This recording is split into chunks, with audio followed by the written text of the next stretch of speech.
Netflix, you don't need cable. Hop on YouTube, welcome to the hood table, where we chop up local and global events vocally. You don't really wanna miss out on these conversations. Just joke a little, laugh a little, get that wine in your system, fill your glass a little. Expose current events, talk trash a little. You never know, these opinions might clash a little. They addicted to the content, got them binge watching. You don't like it, then you want invited. Bet your friends watching in the house and your job parking lot before you clocking. They don't wanna miss a second of this HT content. Everybody think they got something to say, so it's an open invitation, bring it to the table. But if you come whack, just know we ain't buying in. We gon' probably turn your back and tell you sorry, try again. Yeah, welcome to the hood table. You don't need Netflix, you don't need cable. Yeah, welcome to the hood table. You don't need Netflix, you don't need cable. Hey everyone! What's up? How y'all doing? What's up, hoodies? Come on in. Make sure you like and share the video. Subscribe to the Hood Table. If you are not already subscribed, please and thank you very much. Also, don't forget we have the membership, so please hit the membership button and hit join. And also, we have like 3 different levels. So, you know, the lowest one is like $2.99, $2.99. Okay. And don't forget to hit the subscription bell so that you'll never miss any of our shows or our notifications. Please and thank you very much. Now, to all the fans of BMF, B to motherfucking F, Black Mafia family, that is. For all you fans, this is going to be a live review, a live recap, and it will be a lot of spoilers. So just be aware if you have not been caught up with the episodes. So let me just say that first of all. Let me take a sip before I get the run in my mouth. And after I'm done with this episode review, I'm gonna have to jump on YouTube and look at some of y'all videos, because one video in particular with Deanna Irvin looked really interesting, and it was about Keke Prime. I don't know what the hell is going on with Keke Prime, but I know she's been interviewing that Atlanta interviewer guy. What is his name? Marcus, that's his name. And I guess, I don't know if she's getting into it with him or with, I heard something about his moderators, and I heard something about some lady in a wheelchair that Marcus had interviewed, and I don't know, but Deanna Irvin was like, somebody sent a bolo out for Keke, because I don't know what's going on with Keke Prime. So anyway, I'm gonna watch Deanna's video and try to find out what video from there I need to watch. But anyway, what's up? How you doing, Grinch? What's up, Informant Sugar? How you doing, love? Man, y'all see I ain't got my glasses on. They downstairs in the basement, in the garage. You know, the basement in the garage. You know, you go downstairs to the basement, go out through the garage. They in the car, in the garage, and I don't feel like going down there to get my glasses. But anyway. So we're going to go ahead and review BMF, and then maybe later tonight or maybe tomorrow, I'll review the latest episode of Ruthless. Because I think Ruthless is on season 4, episode 19, I believe. So I did watch that the other night. I watched Ruthless and I watched BMF. So I watched both of them. So maybe later tonight, if I feel like it, I'll do Ruthless. If not, that's for all y'all Ruthless fans. And don't forget, we got a Facebook group. Also titled Ruthless Tyler Perry Fan TV Show. Something like that. Something I created years ago. So it's actually my own Facebook group. We got about, I want to say 500 people in there. And if you want to join, let me know and I'll drop the link. But other than that, let's get into this good old review. So first of all, I want to backtrack a little bit. Last episode 2. And we had saw how Duffy, well, actually Meech, he had met Angel, you know, down at the strip club. And she had got him to hook up and set him up with a plug. And so him and Duffy, you know, the one with the gold glass, I think he's kind of cute too. He's kind of sexy. But him and Duffy, the dude with the gold glasses, they headed over to the house where they're supposed to meet up with the plug. But they ended up finding dead bodies. They ended up meeting Loco or Unc or Amigo or whatever the hell he goes by. And then the MKs tried to ambush them. But thank God the Colombians was there with Loco, and they started shooting up all the MKs in sight that was trying to ambush Meech and Duffy. So basically, it was a setup.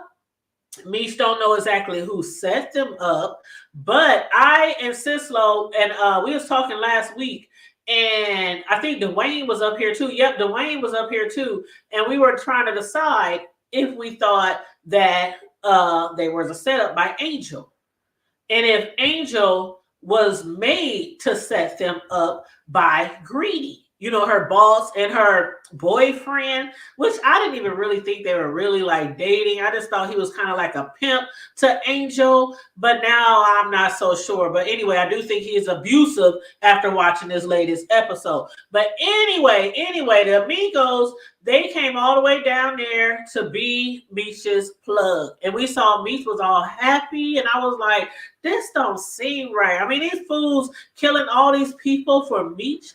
They ain't never met yet, and then he come down there talking about I came for you, so I can be your plug. Like Meech didn't have to go look for a plug; he just showed up, and it was a coincidence that their old plug had just literally got arrested the same day. Okay, and this new plug also used to be Ty's plug. So I'm pretty suspect about the Amigos. All right. So y'all let me know what y'all think about them. And then also let me know if y'all really think that Angel has something to do with the setup, because this episode we saw him confront Angel, right? So she denied it though. But anyway, also, it was another setup. At the beginning of this episode, Meech was walking up to the front door of his cribs, and some goons came running out, followed behind Stacks. And he was screaming, talking about, I just been robbed. Get him, Meech, get him. Meech pulled out his gun, put out his strap. He started shooting at the getaway car, but unfortunately, though, he wasn't able to hit anybody's, at least that we know of. He wasn't able to hit any marks. Then after getting jacked, he headed over to the strip club to confront Angel, the stripper, because she was the one, again, who told them to meet up with the plug where they were ambushed by the MKs, right? Then after that, his crib got jacked as well. Like, something is obviously up with this shit, and I don't know who he should trust, if he should trust Angel or not. But at that moment, he believed that Angel could have possibly been the one who set him up, because it was like incident after incident. And then up walks Greenie. Neo. Greenie, old slimy, slick ass. Okay, he come walking up to interrupt the confrontation. I was gonna say conversation in my Larry Reed voice, but he was interrupt the confrontation between the two, talking about, is there a problem? As if he was gonna do something to Meech, if it was a problem, because we saw what happened to his ass later in the show, right? Man, Greedy was in that car with Angel going all the way in on her. He was going off on her ass. I don't know what she did, but he told her all these ball players and rappers got your ego boosted up. They boosted your ass up. You a fine ass piece of ass, but I will cut your ass like some motherfucking grass. And then he had her talking about, say I ain't shit, ho. Say you ain't shit, ho. Say you ain't shit without me, man. She was up there, I ain't shit without you. I ain't shit without you. Next thing we know, he raised his hand up to pimp slap her ass. And here comes Meech to the rescue like Captain Save a motherfucking hoe. Meech came out of nowhere with Duffy. They just snatched Greenie out the car and commenced to mollywhopping him in his own parking lot of his own establishment. Child, I don't know if Greenie set it up or not, but he is involved with that woman. What's her name? Henry.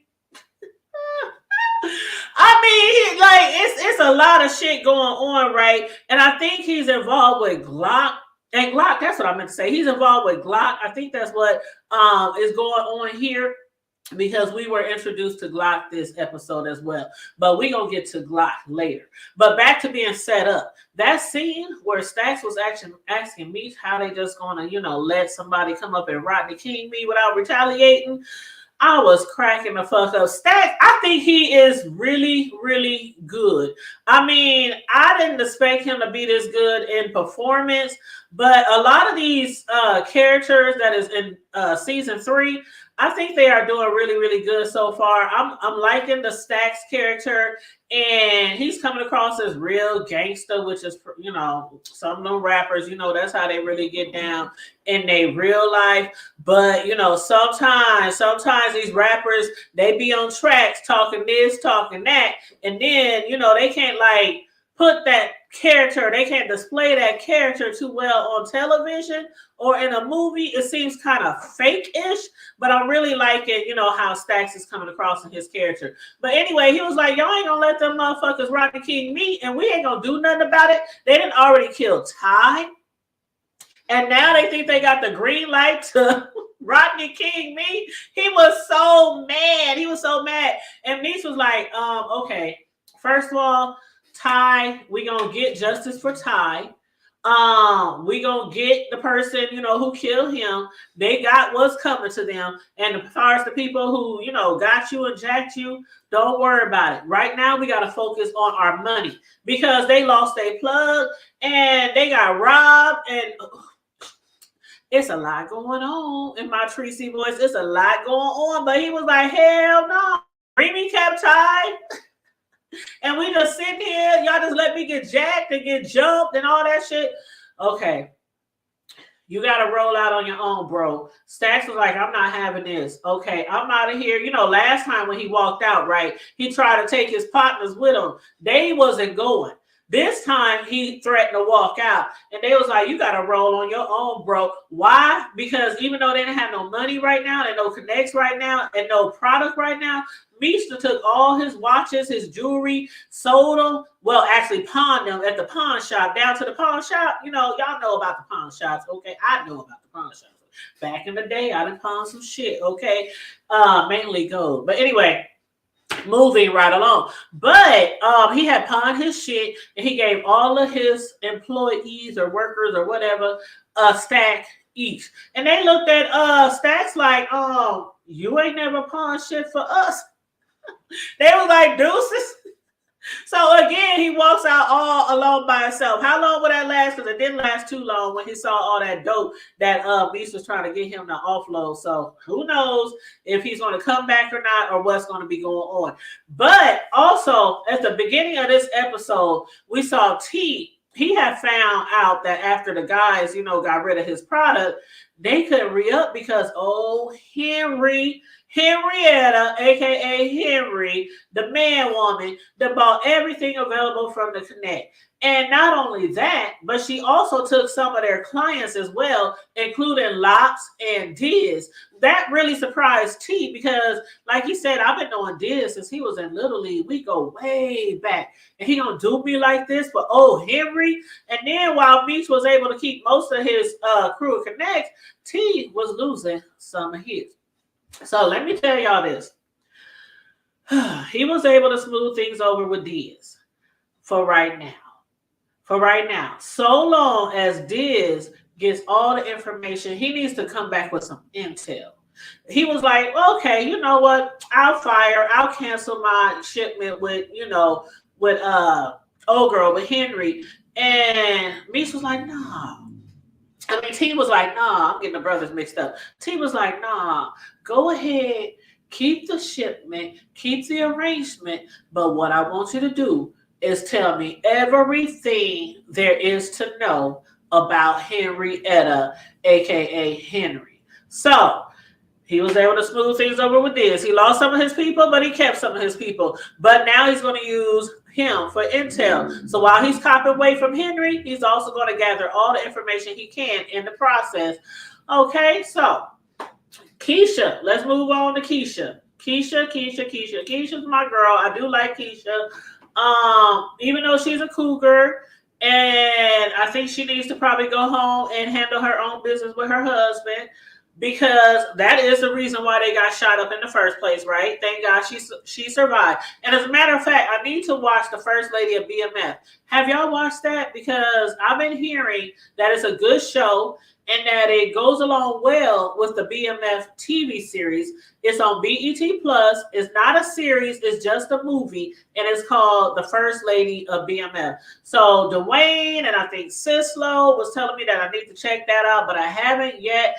But evidently, Kesha, the real Kesha, is the lady of BMF, right? So it's like a real storyline. She was messing with this big time gangster dope dealer. Then she met Terry's young ass, and then she got with him. So yeah, okay. So I really got to check that out. But let me know if y'all have already seen that or not, and what y'all think about it. But anyway, Kesha, the first lady of BMF, which is weird because LaWanda is the baby mama.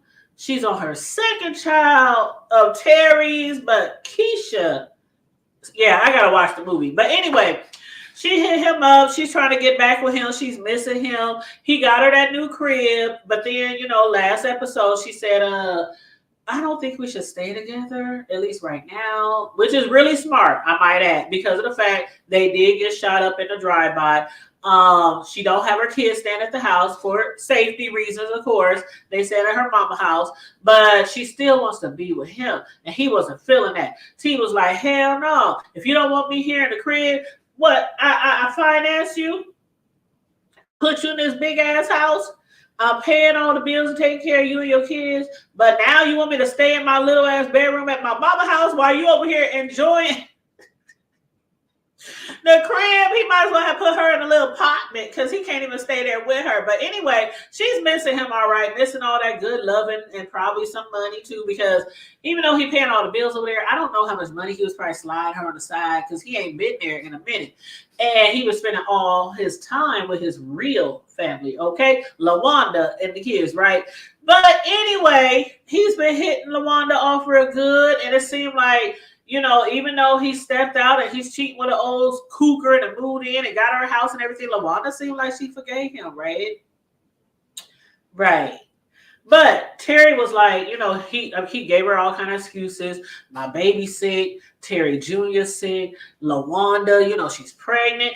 Then they got the CPS. It's a lot going on. So he said, you really doing me a favor by telling me not to be over here, for me not to be living with you. So after making every excuse in the book not to hook up, T hung up on her. And Kesha was looking at the phone like, I know this nigga dick. I know this nigga didn't hang up on me. I was cracking up. You know how you talking to a dude, or vice versa. Dudes, if you're talking to a girl and you done pissed her off, and next thing you hear is click. See, back then we heard the dial tone, right? These days ain't no click because it's the cell phone. You don't hear no. You don't hear none of that shit anymore. What's up, Sislo? What up, dude? What up, dude? What up, dog? How you doing? What up, dude? Girl, what you think about Lakeisha T? Girl, listen, when I tell you that Lakeisha thing, she's so entitled. Thank you. That's the word. Thank you. She is so entitled. It's like she want to throw him out because she's young, throw him out and roll him back. Throw him out and roll him back. And when he did what he did to her, like, I see when I see you. That's what she did. And she waited good, like you said the last time. She waited good until that man moved all his stuff in there, even though I understand. But she could have said something to him before he moved all his stuff. Exactly. That's why I said he could have put her in an apartment or just a regular old crib. She in this big ass expensive home by herself. Right, and then she got to think. Number one, she in the same gang he in, and she got a mini. So when you live by the sword, you die by it. She knew the game that she was playing, so she know that there are chances that, hey, I might. She calling me again. I'm gonna be pissed. If I don't answer, I must do this. I'm sorry. Somebody just keep calling. I forgot to put on Do Not Disturb. But you know the consequences. That's why. You know the consequences to what you're doing when you are in a game like that. When you're in that street game, you know what you're up against. So she can't put all the blame on him because they got shot at. She knew what she was doing. Like I said, she the one got him in the game in the first place. Thank you. And she the one who got him shot up too because of Boom. Right. But she didn't get him in the game per se. She was a connect. You know what I'm saying? She added fuel to the fire, so to speak. But her whole thing is she can't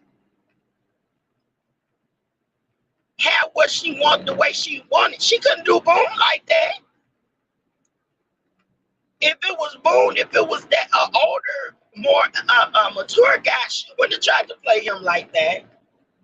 Let me spend all this money buying you a house, getting you set up, and then you say, oh, by the way, you can't stay here. And he let it happen. Because listen, especially right here, up in the real Detroit, they would have been like, oh, okay, no problem.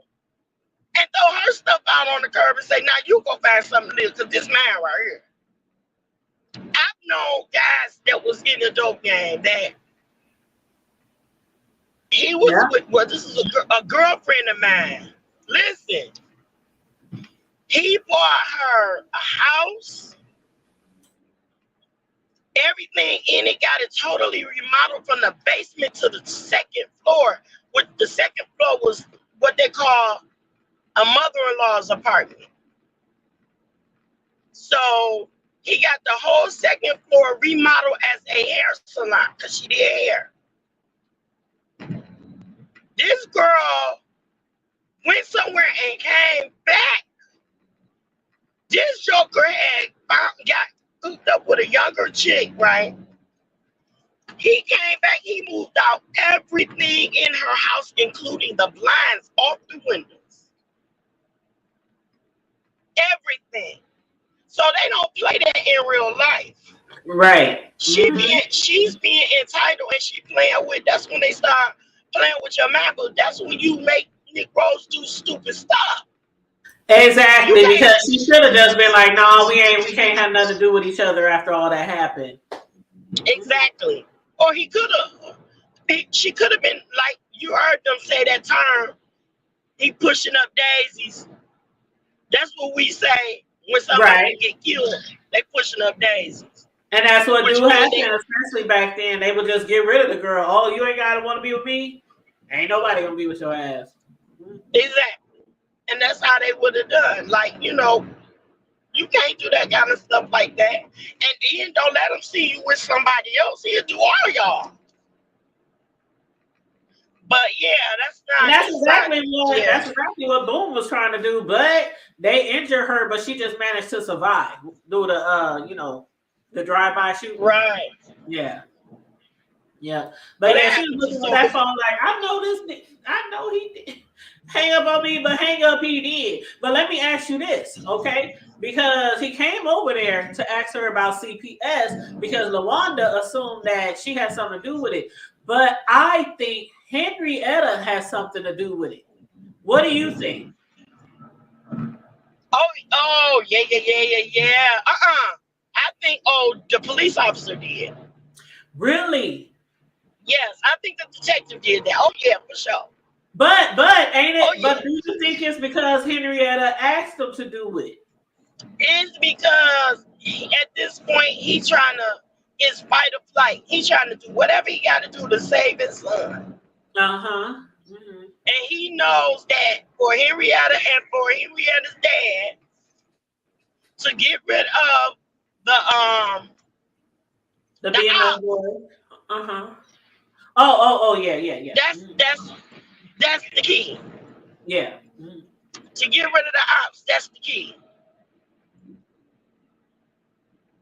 See, I wasn't so sure. I knew LaWanda didn't have I knew Kesha, even though she cheating on her husband, all this, she might be.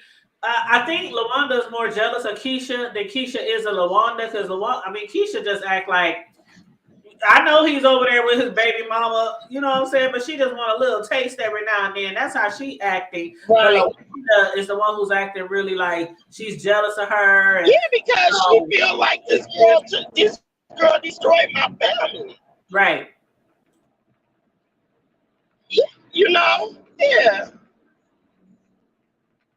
So yeah, That's it's exactly crazy. how she feels. But I really think it probably has something to do with the cop too, with Detective Bryant. But I still think that old girl played a part in that shit. I really do.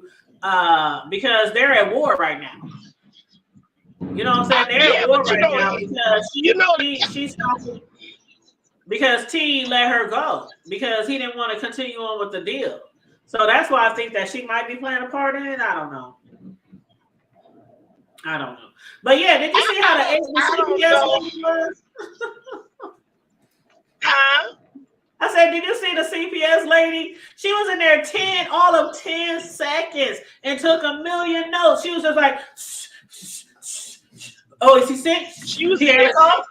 Oh, he could get sick from weed smoke. Right. She was just writing stuff down and then left.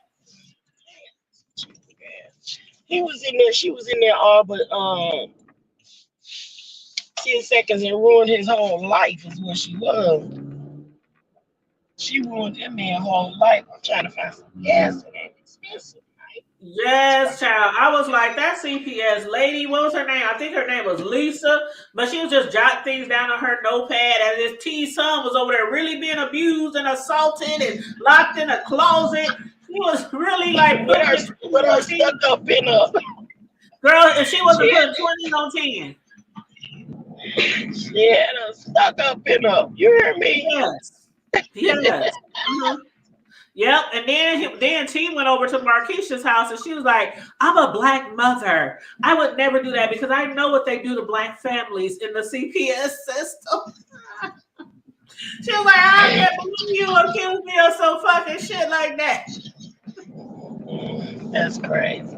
But okay, T, that energy he was giving her before when he hung up in her face, that shit didn't last for too long, did it?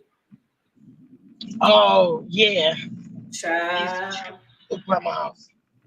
Child. You could tell he was missing Kesha too, because later on in the show, after showing her his new place, they ended up on the couch. She was straddling his lap. They would have got it on had his mama not been knocking at the door because she done heard about the CPS charges or the CPS allegations. But she was mad. That mama was pissed because she experienced being in CPS as a child.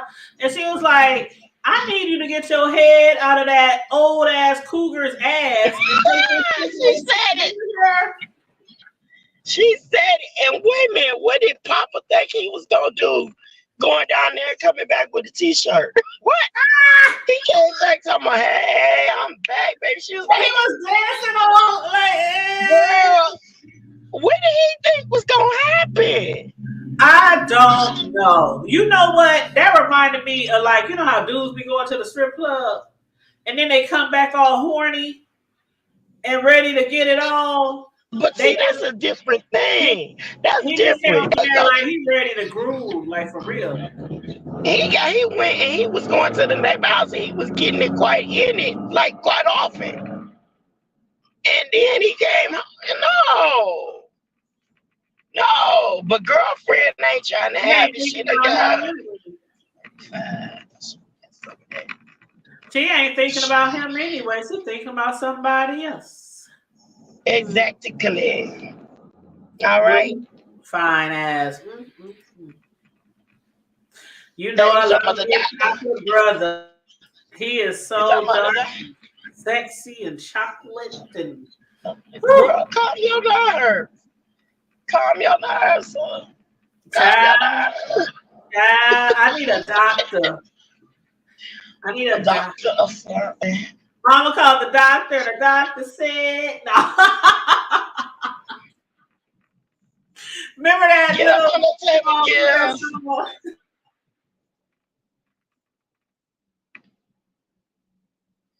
yeah, so I don't know if Henry had something to do with that, but T did have something to do with her shipment. She had Henry because her dad basically forced Detective Brian on her. So she had him be her escort for her next shipment, and he thought it was a great idea to use an ambulance, right?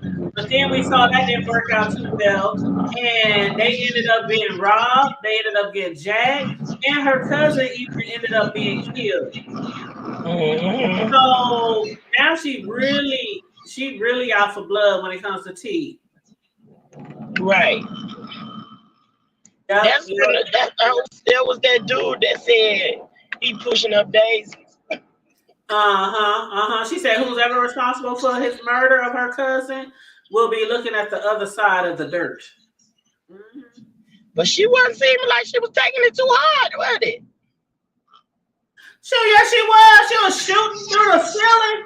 Shit, she was pissed. Girl, no, not what. When she was telling him he was taking in a little too much of that white girl. Huh? And You he said was what? like, when he told, Oh when yeah, she that told was him, yeah. Now you know she got to get her freak on, but yeah, when she initially heard that her husband was killed, yeah, she wanted. She told Detective Bryant, just like T told Diz to get all the information he can off of her. He turned around and told Bryant to tell her all the information he can about. You got some background noise. You got your windows down or something? I'm driving. No, but I'm driving. Oh, okay. Yeah, But yeah, she told T. I gotta get off here anyway because I'm getting ready to I gotta get out the car. So Oh, okay. I just wanted to drop in with you for a few minutes. Well, thanks for dropping down. I'll be wrapping up here in about 15 minutes. All right. All right. Talk to you later. All right, hon. Later For now. But yeah, y'all. So, as I was saying, yeah, Henry was pissed off because that ambulance job didn't work out.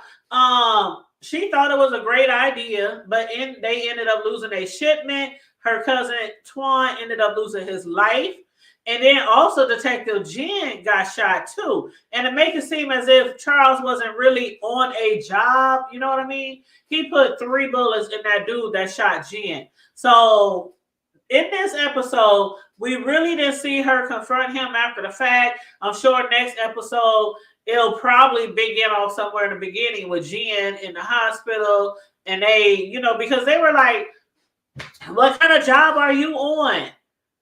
Like, you didn't tell us about this shit. You already on probation. You already benched. They done took your badge. They done took your gun because of the shit that's going on with your son. And now you out here doing what? So, yeah, they'll probably get into more of that next episode. But as expected, yeah, Henrietta was out for blood. She couldn't believe what had happened, especially since it was Detective Bryant's suggestion to use the ambulance escort. But instead, again, they lost their shipment and she lost her cousin. Her cousin. What was her name? Twan. But BMF knew when, where, and what to look for, like Brian said. So if you are looking for a place to channel that anger, he told her, let's talk. And that's when she was telling him, tell me everything you know about T. Yeah, she pissed. She did get her freak on later, but sometimes getting your freak on helps relax you when you're angry. But yeah, she was pissed off. But as far as we're talking about Charles, okay, so back to Charles, because Cisco had brought up Charles. So Beach's father, Charles, he was hoodwinked basically to go down to the A. He told him he wanted him to check out some foundation of a house that Meach was looking into purchasing. Charles had no idea that Meach was hoodwinking him and was trying to just get him down there to actually sign off on the deal, to sign on the purchase, being that Meach don't have any legal income, right? So he did tell his dad that, I'm going to pay for it all with cash. I just need you to sign the deal. It's going to be paid off. You ain't got to worry about payments. You ain't got to worry about no repossessions or anything like that. But still, their dad knew that what they were doing were illegal. And he made that very clear that it was illegal because not only did Beach lie about what his father does for a living, which he said was an engineer, but he also doctored up some paychecks, making Charles look like he was in a whole nother tax bracket. Charles was like, now, son, I don't make that much money. But after, they run in with Glock, who we was talking about earlier, he was at that family affair event, thrown by Jack the Ripper. Charles basically did what he thought was best at that moment. Now, is it really what's best? Maybe for Misha it is, but definitely not for their family as a whole. Because if the bank or the feds find out about what they did, that could lead to a lot more serious issues than a repossession. Okay. But in the meantime and in between time, Charles is willing to help out his son, help protect his son. And did y'all see him pop that nigga in the mouth that was trying to run up on me? I was like, damn, nigga, you got knocked the fuck out. Man, he looked up at his dad like that was a high five moment, right? That was like a pound. That was like a high five moment. You give it to boys. Yeah, nigga, thanks for coming through at the clutch. But yeah, daddy came through in the clutch, in the fight, and also for the purchase of that home. So we'll see how that goes later. But anyway, as far as his wife though, Lucille, and her friend Estelle, and Dr. Maurice. Now, Sis Lo and I was just talking about Dr. Maurice before, she had to drop down that fine ass chocolate doctor. Lucille and Estelle, they were at the church making, cakes for a fundraiser. And actually, Lucille's friend Estelle was only there because her daughter Nicole was out with friends or something else. So Estelle took her place. But anyway, they was making cakes, working on desserts for the church. And Estelle was trying to convince Lucille that even though she ain't divorced yet, ain't nothing wrong with a little bump and grind. Basically, she was telling her ain't nothing wrong with sharing your cakes with that fine ass Dr. Maurice. Estelle is bad. That is not the friend you want to have when you're trying to stay in a relationship. She was like, ain't nothing wrong. She was like, that fine ass doctor. She was like, speaking of cakes, where are you? Where is that doctor? Where are y'all going? When are you going to let the doctor accept some of your cakes? Child, he can get it, okay? He can get it. And you can tell that there is a serious attraction. These two have not been together since high school. And there are sparks flying all over the place. They are seriously attracted to each other. He is fine. She still look good. He was like, damn, girl, you still ain't fine. You just grace like wine over the years, right? So, Grace, you know how black people are. Anyway, black don't crack. But sometimes it do. Let me take that back. Sometimes it do. But anyway, Lucille, she's like, Charles stepped out. Yeah, he cheated. Yeah, he can't keep it in his pants. But that doesn't mean that she should do something ungodly, right? Her friend, on the other hand, thinks, life is too short. He's interested in you. Your husband's cheating with old girl. Well, they ain't cheating anymore after they got busted, but still, he cheated on you. He stepped outside the marriage. But Lucille did end up, calling up the doctor. She made a house call. But I don't know how much money he gave the church, for the fundraiser, but it definitely did make her jaw drop. But will he be able to also make her panties drop? Y'all let me know. You said, wow. Y'all let me know if y'all think, oh, Lucille, Bible thumping, dedicated wife Lucille is going to let him get in those draws, okay? He seems really charming. He's really kind. He's attractive. He's a doctor, and Lucille been missing things, from her husband. He was out there, not paying attention to her, sleeping with other women, all that kind of stuff. He now is trying to get back with his wife. Always, compliment her, telling her she's attractive, sexy, but so does Maurice. So do y'all think Charles is too late? Will Lucille be totally smitten by the good doctor? Do you think she would be smitten enough to do something ungodly, like giving up her goodies, goodies, the cookies? Y'all let me know. I think. Let me put it this way. I would love to see a romantic scene between those two. I honestly would. But I like Charles too. And I like what they family had before he stepped out. So I guess I don't really want her to hook up with the doctor for the sake of their family. But I think that would be, ooh, child. Did you see the scene when Charles was with the friend, the neighbor? That was hot. That was hot and that was steamy. And my hair is all on my head. That was hot and that was steamy. All I remember is his backside and them hard ass buttocks. Now, the good doctor with his fine ass, that would be really entertaining to probably see them get together. But again, I really hope that they get their family back together. And Charles gets some get right so his one man will want him back and not want the doctor. Okay? But anyway, y'all let me know what y'all think about the different storylines, the different scenes that we spoke about today. If you're watching this on a replay, make sure you drop down in the comments and let me know your opinions or your thoughts on what we spoke about today. Also, don't forget, if you haven't already, like the video, share the video, subscribe to the Hood Table if you have not already subscribed. And if you want to be an official hoodie, all you got to do is hit the join button and you can become a part of the members. So, other than that, you guys, I hope you all have a wonderful Saturday, a wonderful weekend. Again, I might be back later tonight to review Ruthless or tomorrow. We'll see how it goes. But anyway, stay safe, be blessed, remain vigilant at all times, and always remember to keep it hood. I'm out. Bye, Chris.